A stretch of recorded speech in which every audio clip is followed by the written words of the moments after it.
देश का 2024-25 का बजट वित्त मंत्री ने पेश किया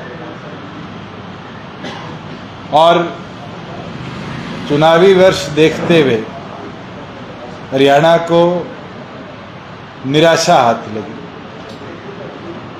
जहां रोड प्रोजेक्ट्स जो डीपीआर और cabinet sub committee on infrastructure द्वारा अप्रूव थे, उनको भी यूनियन बजट के अंदर इस बार जगह नहीं मिली। और केंद्र की सरकार बचाने और चलाने के लिए इस बार का यूनियन बजट केवल मात्र बिहार और आंध्र तक सीमित करने का काम केंद्र सरकार ने किया। हैरानी की बात है कि 3,500 करोड़ के हिसार रेवाड़ी हाईवे को तो जगह नहीं मिली, मगर 36,000 करोड़ का रोड इंफ्रास्ट्रक्चर डेवलपमेंट बिहार के लिए वित्त मंत्री ने स्पेशल अनाउंस किया। और उसके अंदर इंटरेस्टिंग फैक्ट ये है कि उस बिहार के अंदर जिसमें 10 दिनों में 11 पुल गिरे। वहीं प्रदेश के अंदर जो रेलवे बजट की बात, मैं माननीय रेल मंत्री का भी बाद में उल्लेख है, उसमें कहा कि हरियाणा के लिए हमने स्पेशल पैकेज दिया। 1200 करोड़ रुपए की जो फारूक नगर से झज्जर एक्सटेंशन थी, जिसकी टीआईपी भी 2.9 है और 1.2 टीआईपी पे नया रेल प्रोजेक्ट केंद्र सरकार मंजूर कर देती है, उसको भी इस बजट में कहीं जगह देने का काम नहीं किया। वहीं जो हमने प्रपोजल 2 बार सर्वे के बाद फाइनल करवाया था, जिसमें कैथल और बहादुरगढ़ रेल लाइन जो 9 किलोमीटर और 6 किलोमीटर की थी, उसको एलिवेटेड करके स्टेशंस को रीलोकेट करने का था, जिसमें रेलवे को मुनाफा होता, उसको भी केंद्र सरकार ने इस बार बजट में कहीं जगह देने का काम नहीं किया। माननीय प्रधानमंत्री बारी बारी कहते हैं कि किसान को हम सशक्त बनाएंगे, आय दुगनी करेंगे।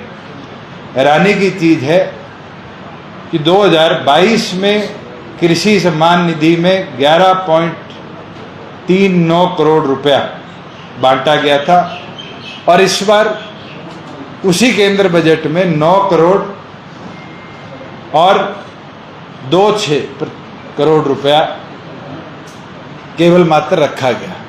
ये साफ दिखता है कि किसान निधि के अंदर जो 6,000 रुपये पर मंथ पर ईयर हर किसान को देते हैं, उसमें किसानों के अंदर भी इनने नंबर्स में कटौती करने का काम किया है। वहीं ये लाभार्थियों है, करोड़ की नहीं है, लाभार्थी है। पहले 11 करोड़ और 39 लाख लाभार्थी थे और अब 9 करोड़ और 26 लाख लाभार्थी। वहीं जो खाद्य सब्सिडी थी, पिछले वर्ष 2 करोड़ 12 लाख 2 लाख करोड़ पिछले वर्ष थी और उससे 12 लाख करोड़ इस बार कम करी। इसका मतलब फर्टिलाइजर्स और जो अलाइड एग्रीकल्चर सपोर्ट केंद्र देती है, उसमें भी कटौती करी गई। उसके साथ साथ पिछले दिनों देश के गृह मंत्री नारनौल में आए और हरियाणा सरकार द्वारा एक सम्मान समारोह बैकवर्ड क्लासेस के लिए आयोजित किया। 2 चीज बड़ी हैरानी की थी कि एक अनाउंसमेंट तो वहाँ करी कि हमारी सरकार बैकवर्ड को 8% पंचायती राज में और अर्बन लोकल बॉडीज में आरक्षण देगी। मुझे लगता है सैनी साहब ब्रीफ करना भूल गए कि वो आज से 2.5 साल पहले हरियाणा सरकार ने पारित कर लागू पंचायती राज में कर दिया है और अर्बन लोकल बॉडीज में जो साइमल्टेनियस इलेक्शन होंगे उसमें लागू होने का प्रावधान हो चुका। मगर एक बड़ी अनाउंसमेंट करी गई कि 5% BCA को जॉब्स के अंदर, शायद ग्रुप डी के अंदर आरक्षण दिया जाए। मैं हरियाणा सरकार से पूछना चाहता हूं कि वो 5% आरक्षण का प्रावधान क्या मुख्यमंत्री अलग से करेंगे या जो एग्जिस्टिंग बैकवर्ड क्लासेस का आरक्षण है उसमें से काट कर करेंगे? क्योंकि आज भी हरियाणा जो 49.9% से ज़्यादा संवैधानिक तौर पर हम आरक्षण नहीं कर सकते, उस आंकड़े को छू चुका है। तो 5% का नया प्रावधान करना BCA के लिए ये साफ दिखाता है कि किसी ना किसी के आरक्षण में या तो कटौती होगी या फिर क्या केंद्र सरकार से कॉन्स्टिट्यूशनल अमेंडमेंट अंडर शायद रूल 9 के तहत जो तमिलनाडु को मिला हुआ है 50% से ज़्यादा का, क्या केंद्र सरकार से प्रदेश सरकार व अनुमति लेने का काम करेगी। वहीं एक दोगली नीति भारतीय जनता पार्टी की बैकवर्ड क्लासेस के साथ जो दिखी कि एक और पर तो बैकवर्ड क्लासेस के आरक्षण की इतनी बड़ी अनाउंसमेंट हरियाणा में कर गए और उसके मात्र 16 घंटे बाद भजनलाल शर्मा सरकार ने प्रमोशन में बैकवर्ड क्लासेस को जो आरक्षण मिलता था उसको बंद करने का काम किया। हरियाणा में देने की बात करी, राजस्थान के अंदर उसको छीनने का काम किया। ये चीज साफ है कि भारतीय जनता पार्टी आज के दिन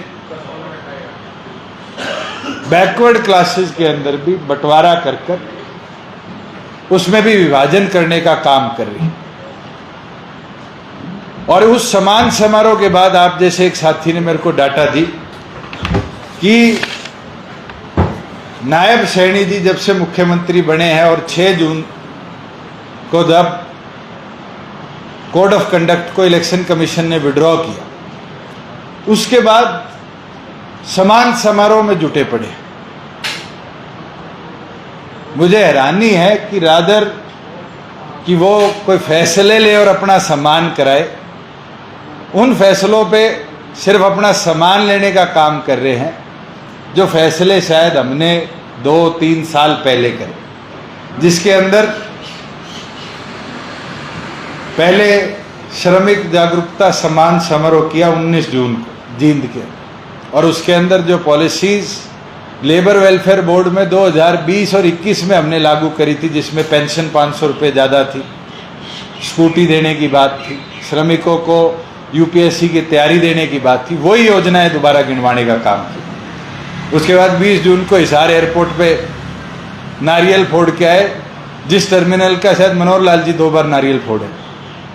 उसके बाद भिवानी के अंदर जो कोड ऑफ कंडक्ट से पहले मुआवजा DBT के माध्यम से भेजा हुआ था, 133 करोड़ का मुआवजे के नाम पर दोबारा समान समारोह किया। वहीं BPL कार्ड होल्डर 20 लाख को BPL कार्ड होल्डर समान समारोह किया 22 जून को। हैरानी की चीज है कि हरियाणा प्रदेश में जब से सैनी साहब मुख्यमंत्री बने, ऑन रिकॉर्ड है कि जो BPL की संख्या 1,80,000 और परिवार पहचान पत्र की सिंकिंग के बाद रिकॉर्ड तोड़ 6 लाख कुछ हजार बढ़ी थी, उसमें 2 लाख की कटौती हुई और इनने समान समारोह करा कि 20 लाख BPL कार्ड होल्डरों को फायदा दिया। मैं पूछना चाहता हूँ, 20 लाख कार्ड होल्डर नए आए हैं या जो 30 लाख का आंकड़ा क्रॉस हो गया था उसमें से कटौती कर अब हरियाणा प्रदेश में 20 लाख BPL होल्डर बचे हैं? इस पर सरकार अपना स्पष्टीकरण दे। फिर 23 को रोहतक में समान समारोह, 23 को फिर गुड़गांव में OBC समाज समान समारोह, फिर शहरी गरीब कल्याण समारोह जिसके अंदर शहर के अंदर प्रॉपर्टी कार्ड बांटे गए, जमीनें दी गई प्लॉटों के लिए, और उसके बाद इसी तरह का एक ग्रामीण समान समारोह। हैरानी की चीज है, हमने 3 ऐसे लोगों के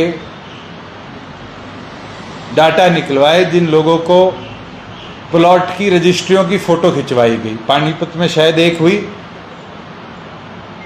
उसके अंदर कहीं भी डिमार्केशन जमीन की नहीं। और कहीं ना कहीं ये वही प्रथा है जो भूपेंद्र सिंह हुड्डा ने एज मुख्यमंत्री हरियाणा प्रदेश में करी थी कि गरीबों को कह दिया फ्री प्लॉट दिए जाएंगे। प्लॉट्स के लिए जमीन कहाँ है, उस कौन सी दिशा में है, पड़ोस में क्या बोलता है, उसकी डिमार्केशन उनमें नहीं थी। और आज तक हरियाणा प्रदेश के आधे जो हमारे बीपीएल प्लॉट होल्डर थे उनको जमीन का पोजीशन नहीं मिल पाया, और जिनको मिला है उनको गांव से किसी को 1.5 किलोमीटर 2 किलोमीटर दूर जाकर बसासत के लिए जमीन दी गई। और जो जमीनें मिली भी है उन जमीनों के अंदर बेसिक अमेनिटी जो बिजली, पानी और सड़क की होनी चाहिए, आज तक सरकार वो बेसिक अमेनिटी नहीं पहुंचा पाई। वहीं जो सिरसी में 2021 में 26 जनवरी को हमने लाल डोरा मुक्त किया था, लाल डोरा भूमि सम्मान समारोह किया 6 जुलाई को, 7 जुलाई को फिर विकास कार्य जो घोषणाएं और पत्थर शायद मनोहर लाल जी 7 तारीख को जाने से पहले लगा गए थे, उन्हीं को दोबारा अनाउंस कर दिया गया। उसके बाद जिला परिषद के मेंबरों का सम्मान समारोह, सरपंचों का सम्मान समारोह, और तो और जो बच्चे सालों साल मेहनत करके यूपीएससी क्लियर करते हैं, जिसमें शायद सैनी साहब का कोई 1% भी सपोर्ट नहीं है, उनका सम्मान समारोह किया। फिर एचपीएससी वालों का सम्मान समारोह किया। तो पिछले दौर के अंदर शायद सैनी साहब प्रदेश को लॉ एंड ऑर्डर की स्थिति से बचाने की बजाय सिर्फ सम्मान समारोह पे जुटे हुए हैं। कल भी 2 घटनाएं प्रदेश में हुई है। अब तक जो पिछली बार मैंने आपको इंसिडेंट्स बताए थे उनके अंदर भी कोई सेटिस्फैक्ट्री कार्रवाई लॉ एंड ऑर्डर सुधारने की प्रदेश सरकार नहीं कर पाई। मैं एक चीज और आपके आगे रखना चाहूंगा, क्योंकि ये 3 दिन पहले ही घटना हुई है। आज से 5 साल पहले जब हमने एक नारा दिया था, रोजगार मेरा अधिकार, तो कांग्रेस के लोग ये कहते थे कि 75% प्राइवेट नौकरियों में आरक्षण की व्यवस्था कैसे बनेगी। हमने कानूनी तौर पर उसको लागू किया, गवर्नर का एसेंट आया, सुप्रीम कोर्ट से स्टे विकेट कराया, और आज सब जुडिस सुप्रीम कोर्ट के अंदर है। जो कांग्रेस इसका विरोध करती थी कि हरियाणा के छोरे छोरियों को हरियाणा में नौकरियां मिले, आज उसी कांग्रेस की कर्नाटका सरकार ने हमारा एक्ट रेप्लिकेट करके 100% आरक्षण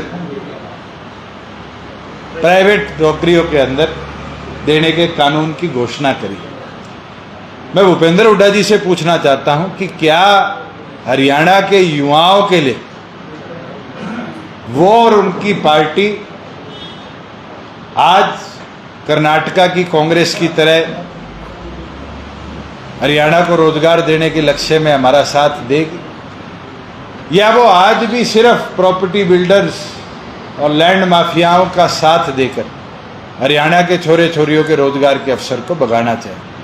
क्योंकि जिस तरह की हालत उनके शासन में 10 साल रही, मारुति हो, हीरो हो, होंडा हो, सारे बड़े उद्योगों ने प्रदेश से पलायन किया। पिछले 4 वर्षों में हरियाणा प्रदेश में 44,000 करोड़ का निवेश लाने में कामयाब रहे थे। और आज खुशी है कि मारुति अगले साल अपने ऑपरेशन शुरू कर रही है। एटीएल जो बैटरी मैन्युफैक्चरिंग का प्लांट मेवात में लगा रही है, वो इस साल के अंत में अपनी मैन्युफैक्चरिंग शुरू कर रही है। और फ्लिपकार्ट ने भी पैरेलली जो उनका वेयरहाउस मानेसर के पास बन रहा है, उससे पहले रेंटल बेसिस पे फ्लिपकार्ट का सोनीपत के अंदर फूड प्रोसेसिंग का एक प्लांट लगाकर ई कॉमर्स में कम से कम 1200 युवाओं को रोजगार दिया।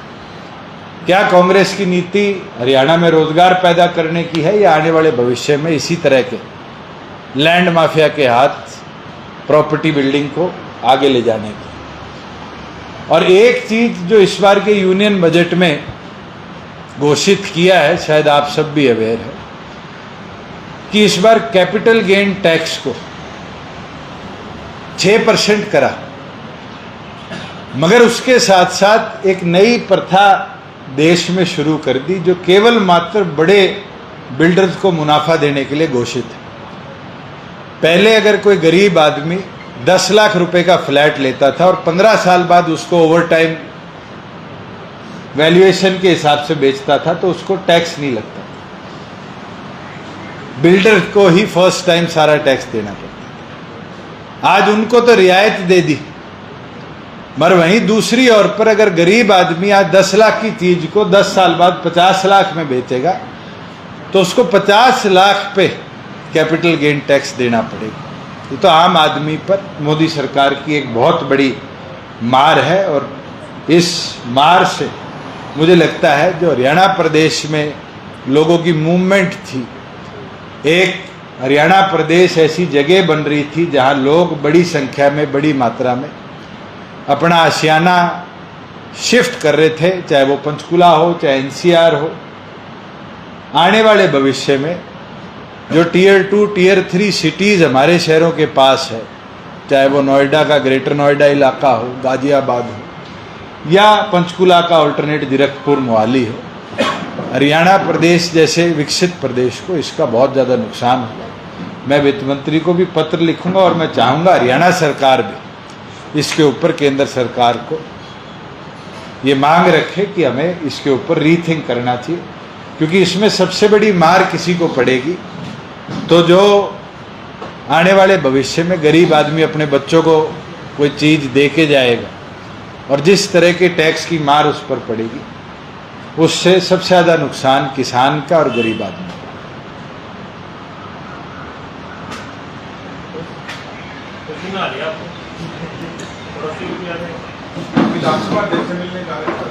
आज समय मैंने मांगा है अध्यक्ष महोदय से, और प्रेस कॉन्फ्रेंस के बाद मैं मिल के आऊँ, क्योंकि उनने जो पिटीशन रणधीर सिंह जी ने लगाई थी 2 विधायकों के विरुद्ध, उसको एक्सेप्ट तो कर दिया, मगर कंवरपाल जी के टाइम पर 1 हफ्ते के नोटिस के अंदर सुनवाई हुई थी। अध्यक्ष महोदय ने इसमें महीने का समय दिया, तो हमारी यही मांग है कि उसकी शॉर्ट डेट देकर उसकी हेयरिंग तुरंत शुरू करी जाए और कानूनी तौर पर दोनों विधायकों की सदस्यता खारिज की। पार्टी के सेक्रेटरी की तरफ से लिखा गया है कि विधायक दल के नेता को अगर कॉन्स्टिट्यूशन और विधानसभा की प्रोसीडिंग की किसी को जानकारी है तो उसको ये पता होना चाहिए कि जननायक जनता पार्टी का एक छोटा सा कार्यकर्ता जो रजिस्टर्ड मेंबर है, अगर वो भी पार्टी विरोधी गतिविधि की कंप्लेंट देता है तो अध्यक्ष महोदय को कार्रवाई करनी पड़ेगी। और जितना मेरे नॉलेज में है, अध्यक्ष महोदय ने एजी साहब को बुला के ऊपर से नीचे तक हमारी पिटीशन चेक भी करवा ली, उसके बाद ही तारीख दी। और मैं तो बत्रा जी को कहूँगा, 2 बार तो रिजेक्ट करवा चुके, अगर उनको भी सहायता चाहिए तो रणधीर सिंह जी मदद करने के लिए किरण चौधरी जी वाले केस में उनका सहयोग करते हैं। मैं तो इसलिए समय लेकर, अगर उनको जल्दबाजी करनी है तो मैं ओरली जाकर वेरीफाई कराऊं। इसमें आधार क्या दिया है सर आपने? दोनों विधायकों ने मंच साझे करे हैं, चुनाव के दौरान भारतीय जनता पार्टी के झंडे के नीचे वो प्रेजेंट रहे हैं, और पार्टी विरोधी दूसरी पार्टी को चुनाव में सहयोग देने के बयान दिए।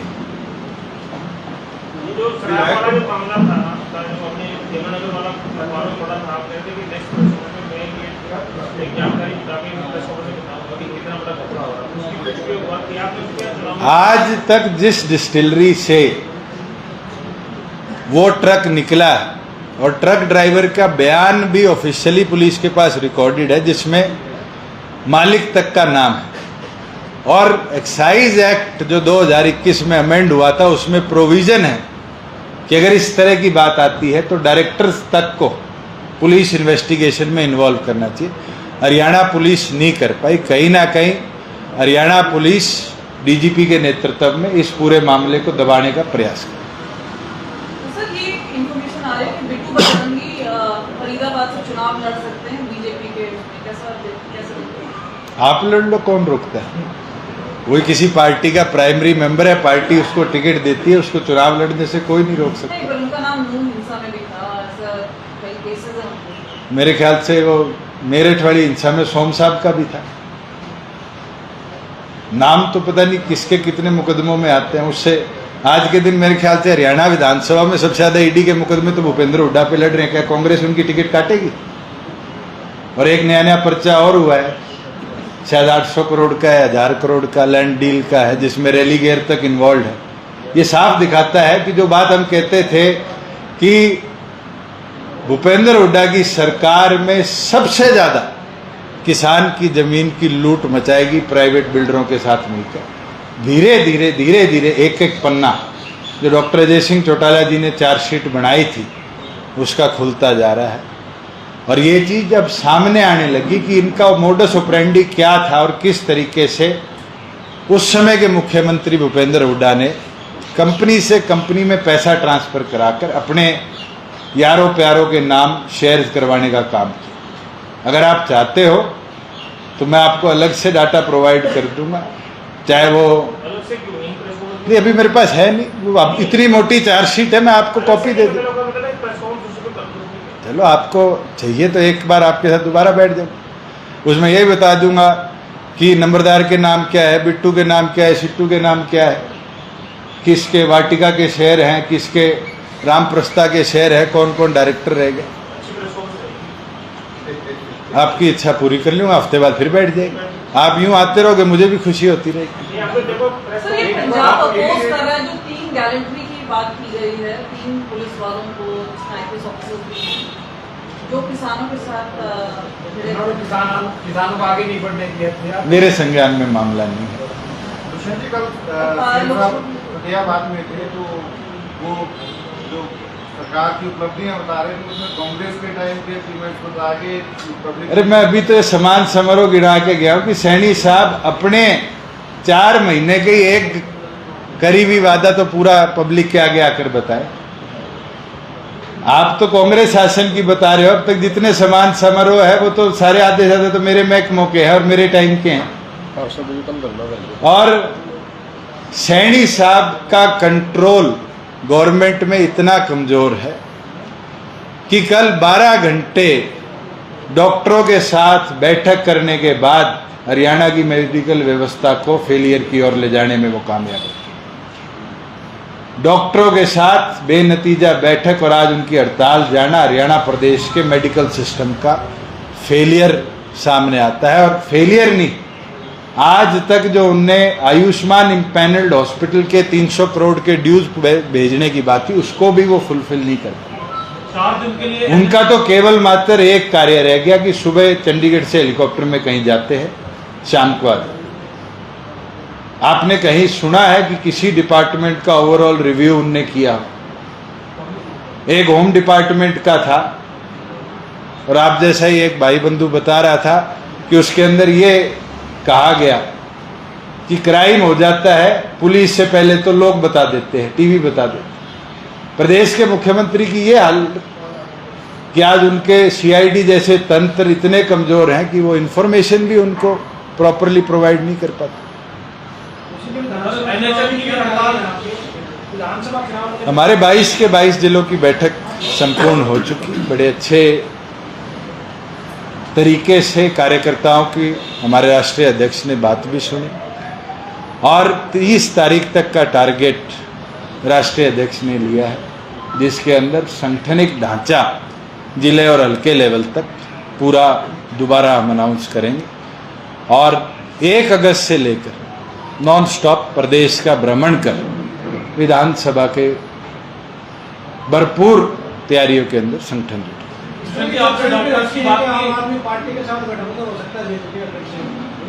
किसके साथ होगा, कब होगा, पिछली बार नहीं थे, इसलिए मैं दोबारा रिइटरेट कर देता हूं, ये समय की बात है। आज के दिन हमारी परिस्थिति के अंदर संगठनिक ढांचा खड़ा करना प्राथमिकता है और संगठनिक ढांचे के साथ साथ आगे मैदान में विधानसभा की तैयारियों में जुटना है और तैयारियों में जुटकर फिर एग्रेसिवली पार्टी कैंपेन का। अभी तक किसी भी पार्टी से किसी भी लेवल पर किसी भी पदाधिकारी की या व्यक्ति की संगठनिक कोई चर्चा नहीं। एक गठबंधन हरियाणा का हो चुका ऑलरेडी बीएसपी का, तो उसको किस रूप में देख रहे हैं आप? क्योंकि आपके गठबंधन मैं तो आम जनता से ये रिव्यू आ रहा है कि बीजेपी ने कराया है। अब कितनी सच्चाई है ये तो आप लोग जानते हो, और पहली बार नहीं हुआ, बराड़ साहब तो जानते हैं, शायद चौथी बार हो गया, तीसरी बार, और पिछली बार तो लोकसभा और विधानसभा के बीच में 2 बार हो गया था, एक बार उनके साथ एक बार हमारे साथ। कितना चले गए तो समय की बात है। बीजेपी क्यों कराएगी सर? थोड़ा वो भी क्लियर करो। मैं तो कह रहा हूँ जनता बोल रही है, मुझे क्या पता क्यों कराएगी। आपने डॉक्टर्स की बात की सर, एनएचएम की भी जो कर्मचारी है वो भी आज से 4 दिन की हड़ताल पर है। ये सारी मेडिकल व्यवस्था का फेलियर है कि मुख्यमंत्री हेल्थ डिपार्टमेंट पे ना तो डॉक्टर कमल गुप्ता जी और ना मुख्यमंत्री कंट्रोल ले पाए। मैं तो पीछे भी कह के हटा हूं, इससे तो विज साहब ठीक थे, हेल्थ और होम में सुधार तो था, कंट्रोल तो था। आज तो दोनों आउट ऑफ कंट्रोल हो चुके।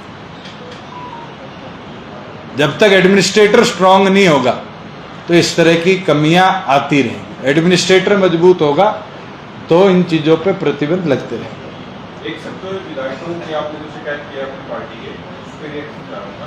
रामनिवास सुरजा से बात कर रहे थे, वो कह रहे थे कि दुष्यंत चौटाला दबाव की राजनीति कर रहे हैं, हम किसी के बंदे गुलाम नहीं है। जब गठबंधन में थे, जब हम पार्टी का प्रचार करते थे, जो सरकार में काम किया उसका प्रचार करते थे, अब भी हम वही कर रहे हैं। ना तो कोई बंधुआ मजदूर राजनीति में आ सकता। अगर किसी को 50,000 रुपये महीने की जो तनख्वाह है उसकी इतनी लालसा है कि उसके लिए इस्तीफा नहीं दे सकता और दूसरी पार्टी में नहीं जा सकता, वो उसका जवाब है। हमने संवैधानिक तौर पर एंटी पार्टी एक्टिविटी करने के विरुद्ध में एक पिटीशन फाइल करी है और उसके ऊपर हम कार्रवाई करेंगे। 5 गारंटियां दी है हमारी पार्टी ने, उसको क्या करेंगे? अभी तो बातें हैं, पंजाब के अंदर भी बहुत बड़ी बड़ी बातें करेगी। स्कूल का दिल्ली की तरह सुधार होगा, हेल्थ व्यवस्था सुधारी जाएगी। केवल मात्र महिलाओं को 1000 रुपये मोहाली के सराउंडिंग के एरियाज को छोड़ के या 2-4 बड़े शहरों को छोड़कर पंजाब की व्यवस्था नहीं सुधरी। और दिल्ली में भी जो पहले डेवलप्ड एरियाज थे उसका सुधारीकरण हुआ, कोई नया इंफ्रास्ट्रक्चर नहीं बना। और दिल्ली में तो आपने पहले देखा था, थोड़ी सी बारिश आई किस तरह की हालत बनी जब आतिशी जी भूख हड़ताल पर बैठी थी। जनता कितना उनको एक्सेप्ट करेगी, कितना उनको लेके चलेगी, ये तो समय की बात है। और पॉलिटिकल पार्टी तो वादा करेगी। भूपेंद्र हुड्डा कहते हैं कि बुढ़ापा पेंशन 6,000 कर देंगे। उनसे कोई आप में से पूछ लेना जब अगली बार चंडीगढ़ हो कि 10 साल मुख्यमंत्री आप प्रदेश के रहे, आपने कितनी बढ़ाई, और आज क्या ऐसा हो गया कि आपको बुढ़ापा पेंशन याद आ गई। जो गैस सिलेंडर की बात करती है कांग्रेस 500 में, 10 साल हरियाणा प्रदेश में रहे, 10 साल में कितने गैस सिलेंडर पर स्टेट सब्सिडी का प्रोविजन किया। केवल मात्र किसी तरह सरकार में आ जाए, इस तरह के लोभ लुभाने वादे कांग्रेस आज प्रदेश भर में करती आ रही है, और यही काम और पॉलिटिकल पार्टियों की करती है। देखिए, पिछली बार आप चुनाव में किंग मेकर की भूमिका में थे, इस बार कितनी सीटें जीतने का लक्ष्य और आप कहां से चुनाव लड़ेंगे? अनुराग जी, मैं तो जहाँ से विधायक हूँ वहीं से लड़ूंगा। किसी के मन में संशय हो तो उसका दूर कर दो। और दूसरी चीज, पिछली बार हम कहते थे हमारी चाबी ताले के लग के ताला खोलेगी, इस बार ताला भी मारा होगा, चाबी भी मारी होगी। अभी तो 80-90 दिन का समय है, और 80-90 दिन में पिछली बार जो मेहनत करी थी उससे ज़्यादा मेहनत करके प्रदेश की व्यवस्था की लड़ाई में। प्रदेश सरकार ने गाँव के बाद अब शहरों की भी छुट्टियां बढ़ा दी है, शहर की सरकार की, कैसे देखते हैं? मैं तो पीछे भी कह के गया था कि यूटर्न सरकार है। सैनी साहब निरंतर यूटर्न पे यूटर्न ले रहे। आप मेरी तरफ से ही पूछ लेना कि मैंने सवाल किया कि क्या ये यूटर्न मनोहर लाल सरकार का या मनोहर लाल जी का फेलियर था कि सैनी साहब को बदलना पड़ रहा है, या सैनी साहब अब ये मानते हैं कि चुनाव के अंदर हमें यूटर्न लेने में फ़ायदा होगा और आने वाले भविष्य में जो कदम उठाएंगे वो इसी तरीके से मनोहर लाल जी के फेलियर को दिखाते रहे। बीजेपी में पहले तो आम आदमी पार्टी का प्रचार है, आम आदमी नहीं तो और भी पार्टी उनकी तरफ अभी आपने कहा वो बातचीत नहीं हुई, पर मैंने अभी क्लियर किया है, हमारा किसी से किसी इस तरह की चर्चा के लिए कोई संपर्क नहीं। अभी नहीं चर्चा करती, समाज की जो संभावनाएं बने रहती हैं, ऐसी कोई संभावना से तो आप इनकार नहीं कर रहे, बीजेपी से गठबंधन नहीं करेगी। सुरेंद्र जी, मैं तो आपको राज्यसभा का ऑफर दे देता हूँ, मेरा साइन आज करा लो, आप लड़ लो, समीकरण बन जाएंगे। ये तो आप बांटते दिखते हैं, इसको कोई सरकार लेकर के राजी नहीं, क्योंकि सबको पता होगा एमएलए जिस दिन एमएलए होते तो फिर कार्तिक शर्मा, उस दिन आपने कार्तिक शर्मा को बना दिया। मैं नॉमिनेशन तो मैं भरवाऊंगा, आप चिंता ना करो, आपको भरना है बताओ। ये जीत सकते तो बदलवा नहीं, क्यों हार के लिए नहीं लड़ सकते? हारने के लिए मतलब हारने के लिए सुंदर कुमार, जीतने के लिए कार्तिक शर्मा। ये नॉमिनेशन भरवाने की बात लोग सब के लिए या वैसे भरवाओगे आप? ना वैसे है। चलो, थैंक यू। ना वैसे